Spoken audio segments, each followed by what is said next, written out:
सभी भाई बहनों को ओम शांति। तो आज हम अपनी दीदी से ये पूछ रहे हैं कि दीदी, ज़रूरी है कि हम सिर्फ बाबा को ही याद करें? कभी मेरा मन करता है कि हम हनुमान जी को, दुर्गा जी को, गणेश जी को याद करें। तो क्या याद करें या ना करें, क्या करना चाहिए? सिर्फ बाबा को कब तक याद करेंगे? मेरा मन ये लगता है किसी और की पूजा कर लेते हैं। अभी जैसे नवरात्रि आने वाली है, तो क्या हम देवियों को छोड़ दें? क्या करें? मन में कई सवाल उठते हैं हमारे। अच्छा, ऐसा आपको लगता है? हाँ, ठीक है। तो आप बताएं कि हम देवियों को छोड़ दें या उन्हें याद करें या पूजा करें, क्या करना चाहिए हमें? ठीक है, तो हम आपको ये बता रहे हैं इस विषय में। जैसे आप देवी देवताओं को याद करते हैं, हाँ, लोग तो देवी देवताओं को याद तो कर रहे हैं, सबको पूजा कर रहे हैं, सब कुछ कर रहे हैं, लेकिन उनका विधि विधान नहीं मालूम, ज्ञान नहीं है। बस किसी ने कह दिया यहाँ जाओ, किसी ने कह दिया वहाँ जाओ, तो उस तरह सब जगह जाते हैं, भटकते हैं और याद करते हैं। लेकिन जब हम शिव बाबा को याद करते हैं, बाप दादा को याद करते हैं, तो उसमें ये अंतर है कि हम ज्ञान के साथ याद करते हैं और हम अपने को आत्मा समझते हैं। हाँ, साथ में हम जिनको भी हमारे संबंध संपर्क में जो भी आते हैं, उन सबको आत्मा की दृष्टि से देखते हैं।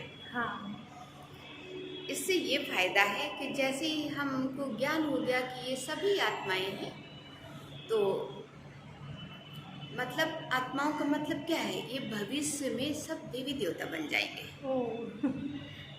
तो हमारे मन में, हमारे बुद्धि में याद रहता है, ओहो ये आत्माएं हैं। और कौन सी आत्माएं हैं? देवकुल की आत्माएं हैं। जब देवकुल की आत्माएं हैं तो इसका मतलब है कि मुझे कितनी खुशी बढ़ गई, खुशी का पारा चढ़ गया कि मैं तो इतनी भाग्यशाली हूँ कि मैं तो देवी देवताओं के साथ रहती हूँ। तो हुई ना पद्मा पदम भाग्यशाली वाली बात। तो मैं देवी देवताओं के साथ रहती हूँ, मेरे अंग संग जो भी रहते हैं वो सब के सब देवी देवताएं हैं। तो इससे खुशी बहुत रहती है।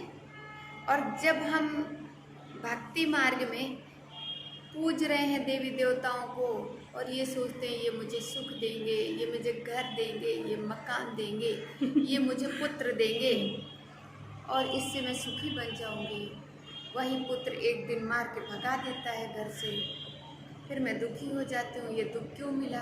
क्योंकि मैंने पुत्र को देवी देवता की दृष्टि से देखा नहीं, उससे संबंध अच्छा बना या नहीं, क्या चाह न रखी वो मुझे कुछ सुख दे।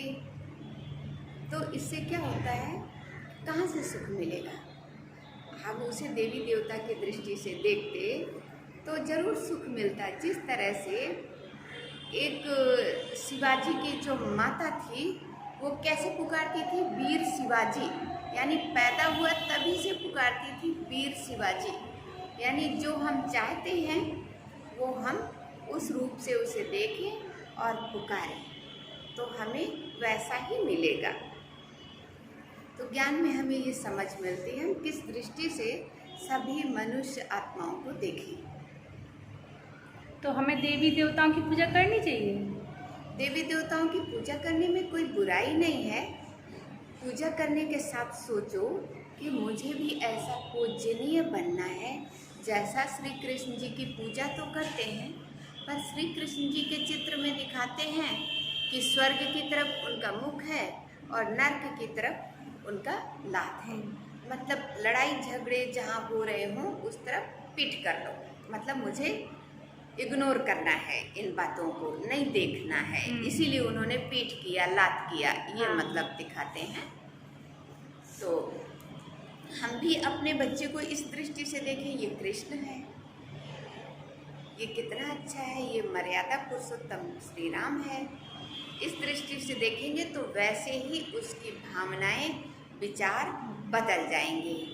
मेरी जैसी थॉट उसकी तरफ जाएगी वैसे ही उसके बन जाएंगे मेरे प्रति। मना आपके कहने का मतलब ये हुआ कि देवी देवताओं की पूजा करो लेकिन अर्थ सहित करो।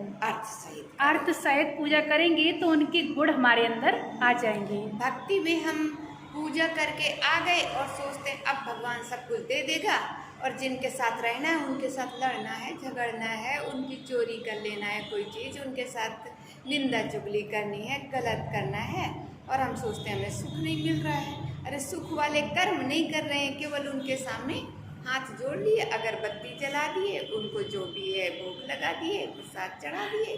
इसके लिए वो गाते तो रहते हैं, मैं मूरख खलकामी कृपा करो भगवान। भगवान कहता है मैं तो कृपा करने आया हूँ, अब तुम लेना ही नहीं चाहते हो, तो मैं क्या करूँ। हाँ, तुम तो मूरख बने हुए हो, खल मतलब छल करने वाले बने हुए हो, कामी क्रोधी बने हुए हो, और फिर चाहते हो कि तुम्हें सुख मिले दुनिया में। कैसे होगा? ये दोनों चीज़ें एक साथ नहीं हो सकती। अब हमें मना उनको याद करना है अर्थ सहित याद करना है, तो और हम भी देवी देवता कहलाएंगे। भक्ति में पूजा करते करते थक जाते हो, फिर एक दिन कहते हो अरे भगवान ने मुझे दिए ही क्या है, भगवान तो मेरे पुत्र को ले गया या मेरे पति को ले गया।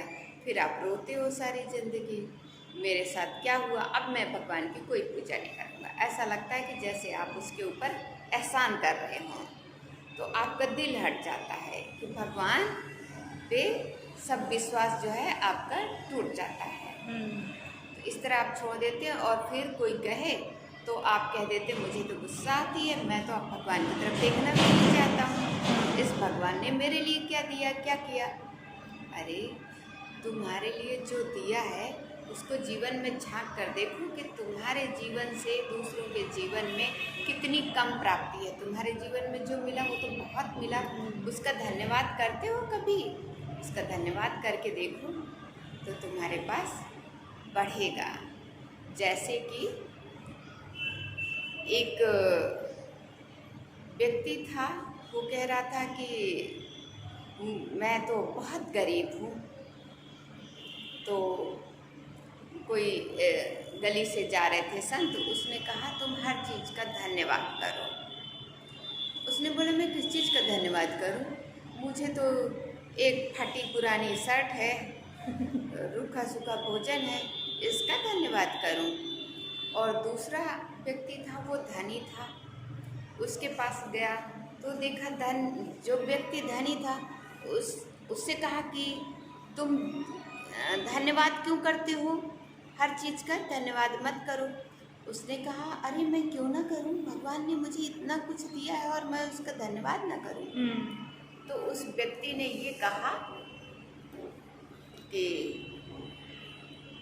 भगवान के पास गया, वो इतना गरीब क्यों है और दूसरा इतना धनी क्यों है। तो भगवान ने बताया कि जो धनी है उसको कह दो कि अब धन्यवाद ना करे, और जो गरीब है उसे कह दो धन्यवाद करे, तो उसके पास धन आ जाएगा।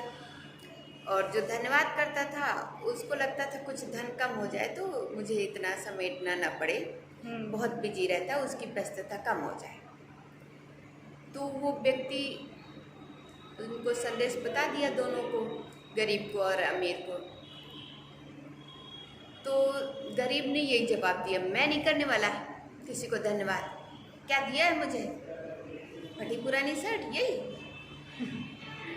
और अमीर को कहा कि तुम धन्यवाद करना छोड़ दो। उसने कहा मैं ये काम नहीं कर सकता। तो कुछ दिन बाद लौटे तो वो देखे कि गरीब के पास गया, उसकी वो फटी पुरानी शर्ट भी गायब थी। तो बोले क्या समाचार है? बोले अरे भगवान इतना दुष्ट है, इतना खराब है कि जो मेरे फटी पुरानी शर्ट थी वो भी उड़ गई, आंधी तूफान में चली गई, इतनी तेज आंधी चली। तो कहने का मतलब यदि आप धन्यवाद नहीं करते हैं तो आपके पास जो है वो भी चला जाएगा। इसलिए हर हाल में परमात्मा का धन्यवाद करना चाहिए कि उसने जो भी दिया उसका बहुत दिया, उसका धन्यवाद। और जो धनी व्यक्ति था तो वो और ही धनवान ही बनता जा रहा है। बोले तुमने क्या किया? बोले मैं तो किसी भी हालत में धन्यवाद करना नहीं छोड़ सकता। इस तरह है। तो परमात्मा जो भी दे, जिस हाल में हमें रखे, उसका धन्यवाद करना चाहिए कि भगवान आपने हमें बहुत अच्छे से रख रहे हैं, खिला रहे हैं। प्रभु आपका कोटि कोटि बार धन्यवाद। और एक चीज़ आपने चर्चा की थी कि हम देवी देवताओं की पूजा करें या शिव बाबा को याद करें। इसके विषय में एक कहानी आपने सुनी होगी। एक भिखारी राजा के पास गया और बोले कि मुझे, एक भिखारी राजा के पास गया और भीख मांगने गया। तो राजा अंदर लेने के लिए गया तो हनुमान जी से मांगा। और ये सीन भिखारी ऐसे झांक के उसके घर में देख रहा है कि अरे इसके पास भी कुछ नहीं है, किससे मांग रहा है? हनुमान जी से मांग रहा है। और देखा हनुमान जी गए राम जी से मांगने। उसने ये भी देखा कि हनुमान जी के पास भी कुछ नहीं है, वो तो गए राम जी से मांगने। फिर उसने देखा राम जी कहाँ गए? शिव जी से मांगने, यानी राम जी के पास भी नहीं है, वो तो शिव से मांग रहे हैं। उसने ये सीन देखा तो उसके मन में आया, अरे पहले शिव जी राम जी को देंगे, राम जी कुछ अपने लिए बचाएंगे, फिर हनुमान जी को देंगे, और हनुमान जी कुछ अपने लिए बचाएंगे तब राजा को देंगे, और राजा कुछ अपने लिए बचाएगा तब मुझे देगा। तो उसे ये सीख मिल गई कि मुझे भी डायरेक्ट शिव बाबा से लेना है, ना कि देवी देवताओं से, क्योंकि वो अपने लिए लेंगे फिर मुझे देंगे। जिसने भी याद किया तो शिव जी को याद किया। रामेश्वर में देखो शिवलिंग बना के उनकी पूजा कर रहे हैं राम जी, और गोपेश्वर में श्री कृष्ण जी ने भी शिवलिंग को ही याद किया। अमरनाथ में शिवलिंग आकार की गुफा बनी हुई है। और हमारे मुस्लिम भाई लोग भी कहते हैं अल्लाह नूर है। गुरु नानक ने भी कहा है एक ओंकार। ईसा मसीह भी कह रहे हैं गॉड इज ए लाइट। सभी ने एक निराकार को ही याद किया है। तो इसलिए चाहे पूजो कोई देवता, फल दाता मोहि जान। परमात्मा को आप पहचान लेंगे तो बाया बाया में भटकने की आपको ज़रूरत नहीं पड़ेगी। इसलिए परमात्मा को याद करना है और देवी देवताओं के गुणों को अपने जीवन में हमें उतारना है, धारण करना है, जिससे हम भी देवी और देवता बन जाएं। इसलिए लोग कहते हैं कि इस धरती पर देवी देवताओं का राज था। तो कब था? जब भारत सोने जैसा था, इस धरती पर स्वर्ग था, तब देवी देवताओं का राज्य था। आज तो वो समय है नहीं, तो अब हमें फिर से देवी और देवता बनना है। और वो हम बन कैसे सकते हैं? एक निराकार परमात्मा की याद से। तो उनके गुण मेरे अंदर आ जाएंगे देवी और देवताओं के। इसलिए हमें देवी देवताओं की पूजा अर्थ सहित करनी है। उसके भाव को समझना है कि हम इनकी पूजा क्यों कर रहे हैं, जिससे हमारे अंदर वो गुण आ जाएं जो देवी जी के अंदर दिखाते हैं कि नम्रता, ममता की देवी, करुणामयी, गंभीरता की मई, ये देवियों के अंदर अलंकार मतलब गुण हैं। तो हमें उनके गुणों को अपने जीवन में उतारना है पूजा अर्चना के साथ साथ। तो जब हम ऐसा करेंगे तो मेरे अंदर गुण आ जाएंगे और हम भी एक देवी कहलाएंगे।